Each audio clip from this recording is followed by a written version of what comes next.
હિંમતનગરના ગાભોઈ Bhiloda highway પાસે car અને રિક્ષા વચ્ચે ગમખ્વાર અકસ્માત સર્જાયો। જગતપુરા નાકા પાસે પસાર થવા દરમિયાન ભિલોડા તરફથી આવતી કારે રિક્ષાને મારી ટક્કર। અકસ્માતમાં રિક્ષા ચાલકનું ઘટના સાથે મોત, અન્ય 2 લોકો ગંભીર રીતે ઘાયલ।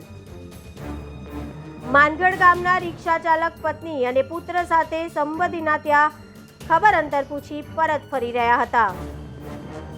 અકસ્માતમાં રિક્ષાનું કચરઘાણ નીકળી ગયું। અકસ્માત સર્જાતા માર્ગ પર પસાર થતા લોકોના ટોળા એકત્રિત થઈ ગયા।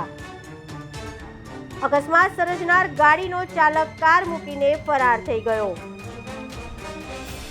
મૃતક રિક્ષા ચાલકના પત્ની અને દીકરાને ગંભીર ઈજાઓ પહોંચતા સારવાર અર્થે ખાનગી હોસ્પિટલ ખસેડાયા। બનાવની જાણ થતાં ગાભોઈ પોલીસની ટીમ ઘટના સ્થળે પહોંચી અને સમગ્ર મામલે તપાસ હાથ ધરી। Reporter Ranjit Barot, GN news, Sabarkantha.